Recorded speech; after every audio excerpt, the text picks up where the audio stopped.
Welcome to AP power news. Anakapalli చేరుకున్న PCC అధ్యక్షురాలు YS Sharmila Pentakota convention హాల్లో అనకాపల్లి అల్లూరు జిల్లాల కాంగ్రెస్ శ్రేణులతో ఏర్పాటు చేసిన సమావేశానికి ముఖ్య అతిథిగా హాజరైన వైఎస్ షర్మిల ఆధ్వర్యంలో కాంగ్రెస్ పార్టీలోకి భారీ ఎత్తున చేరికలు జరిగాయి. పార్టీలో చేరిన వారికి షర్మిల కండువా వేసి స్వాగతం పలికారు.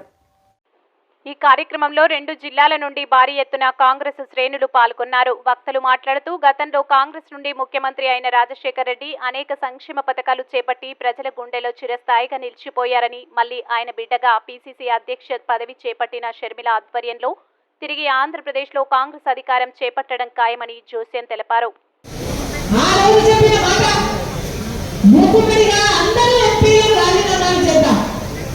నేను